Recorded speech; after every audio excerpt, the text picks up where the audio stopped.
Ibintu bikomeje kuba bibi cyane ku butaka bwa Ukraine ku kibuga cy'imirwano. Umuyobozi w'abaceceni General Ramadani Kadrove yongeye gutungura isi yose ubwo yasabaganya kwa Perezida Vladimir Putin gukoresha intwaro kirimbuzi ku kibuga cy'imirwano. General Ramadani Kadrove yinjizanya kwa Perezida Vladimir Putin amusaba kwemerera abakomanda be bari ku kibuga cy'imirwano gukoresha intwaro kirimbuzi mu rwego rwo guhana inkozi z'ibibi z'uburengerazuba zamaze kurunda ibitwaro ku butaka bwa Ukraine bifite ikoranabuhanga rirenze izari zisanzwe ziri gukoreshwa ku kibuga cy'imirwano ku ruhande rw'ingabo za Ukraine. General Ramadani Kadrove kandi yongeye gutungura isi ubwo yatangazaga ko abahungu be batatu bagiye kwinjira ku kibuga cy'imirwano. Umuto afite imyaka 14, ukurikiye akagira 15, umukuru akagira 16. Akaba yateguje ko aba bahungu bagiye kwinjira ku kibuga cy'imirwano ku mirongo y'imbere mu rwego rwo gushyigikira igisirikare cy'Uburusiya kiri guhangana n'inkozi z'ibibi z'uburengerazuba. General Ramadani Kadrove abicishije ku mbuga nkoranyambaga ze yavuze ko abahungu be bagomba kurwanira abaturage b'Abarusiya ndetse n'igihugu cyababyaye. Ku rundi ruhande ibihugu bigize umuryango wa Nato bikomeje kurunda zimwe mu ntwaro ziremereye ku butaka bwa Ukraine. Uyu munsi igisirikare cya Ukraine cyakoresheje zimwe mu ntwaro zikomeye zitari zisanzwe ku kibuga cy'imirwano. Igisirikare cy'Uburusiya kiravuga ko cyatunguwe n'intwaro zikomeye ziri gukoreshwa n'abakomando ba Ukraine. Zimwe mu ntwaro zavumbuwe ni zimwe muri misile ziri kuraswa n'ibimodoka bya himarizi bya Leta Zunze Ubumwe za Amerika. Misile rutura ziraswa mu ntera ndende ingana na kilometero 80. Igihugu cy'Ubufaransa nacyo kikaba cyamaze kohereza zimwe mu ntwaro rutura zizwi nka Siza, nazo zifite ubushobozi bwo kuraswa mu ntera ndende. Iyi ikaba ari imbarutso yateye General Ramadani Kadrove kwinginga Perezida Vladimir Putin gutanga uburenganzira bwo gukoresha zimwe mu ntwaro kirimbuzi zibarizwa mu bubiko bw'igisirikare cy'Uburusiya. Perezida wa Leta Zunze Ubumwe za Amerika Joe Biden nawe yatangaje ko igihe igihugu cy'Uburusiya cyaba gikoresheje intwaro kirimbuzi ku butaka bwa Ukraine, Leta Zunze Ubumwe za Amerika n'ibindi bihugu bigize umuryango NATO byiteguye guhita byinjira mu ntambara ikitaraganya. Ibi byongeye gushimangirwa n'umunyamabanga mukuru wa NATO General Stoltenberg watangaje ko NATO yose yiteguye kwinjira mu ntambara mu gihe igihugu cy'Uburusiya cyaba gikoresheje intwaro kirimbuzi. Isi yose ikomeje kwikanga ku byago byaba bigiye kugwirira isi mu gihe uburengerazuba buyobowe na Leta Zunze Ubumwe za Amerika bwaba bwinjiye mu ntambara n'igihugu cy'Uburusiya.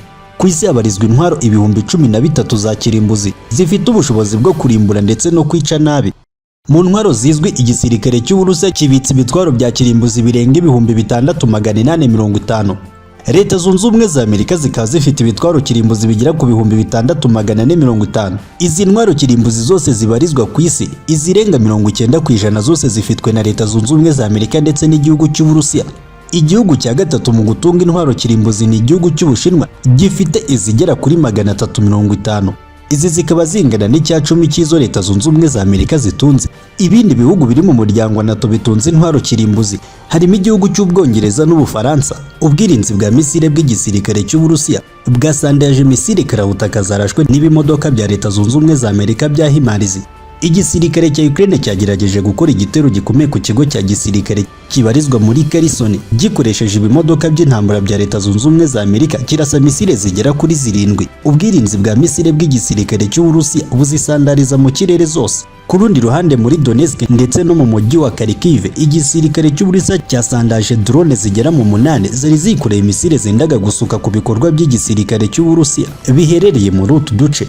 Igisirikare cya Ukraine kikaba kiri gukora ibitero by'ubwiyahuzi. Minisitiri w'umutekano mu gihugu cy'Uburusiya akaba yatangaje ko umubare munini w'abakomando ba Ukraine bari guhitanwa n'igisirikare cy'Uburusiya ku kibuga cy'imirwano nyuma yo kurwana nk'abiyahura, bakaba bari kugwa mu bitero bikomeye by'ubwiyahuzi ku gisirikare cy'Uburusiya.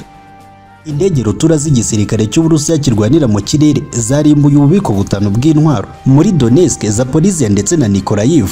Igisirikare cy'Uburusiya gikoresheje indege za kajugujugu kabuhariwe za KA-52 zakoze ibitero bikomeye ku bigo bya gisirikare bibarizwa muri Donetsk, Zaporizhia ndetse na Nikolaev. Ububiko bw'intwaro bugera kuri 5 bwose burasandazwa. Abasirikare ba Ukraine bagera muri 43 nabo hasiga ubuzima.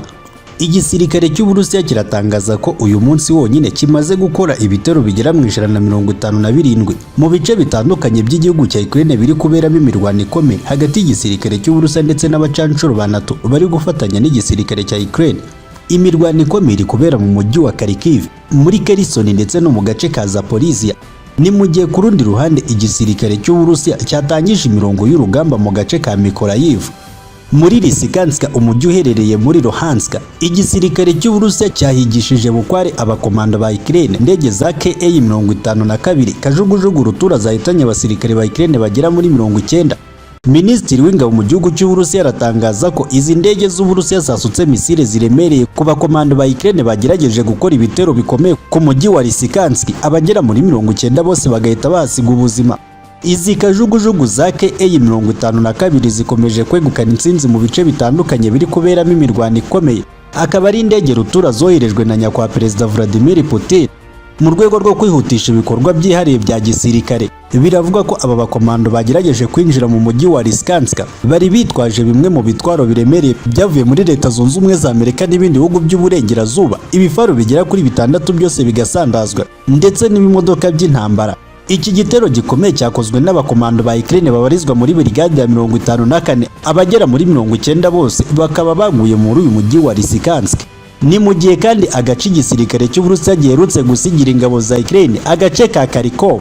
Igisirikare cy'Uburusiya cyongeye kwagaba igitero gikomeye, abasirikare ba Ukraine bajya muri 250 bose bagahasiga ubuzima. Nyuma yuko igisirikare cy'Uburusiya kivuye muri aka gace, igisirikare cya Ukraine cyahise cyashinga ibirindo bikomeye bya gisirikare. Uburusiya bukaba bwongeye guhindukira bukakora igitero gikomeye cyasize gihitanye umubare munini w'abakomando ba Ukraine, ndetse igisirikare cy'Uburusiya kiravuga ko muri aka gace cyasandarije ububiko bw'intwaro buremereye bwari burimo misile rutura zoherejwe na Leta Zunze Ubumwe za Amerika zaraswaga n'ibimodoka bya HIMARS. Izi misile zikaba zifite ubushobozi bwo kuraswa muri kilometero zigera muri 80. Indege rutura z'igisirikare cy'Uburusiya za Su-57, KA-52 ndetse na MiG-35 zikomeje gukora akazi gakomeye ku kibuga cy'imirwano, aho ziri gukoreshwa mu gusenya ibigo bya gisirikare bitandukanye.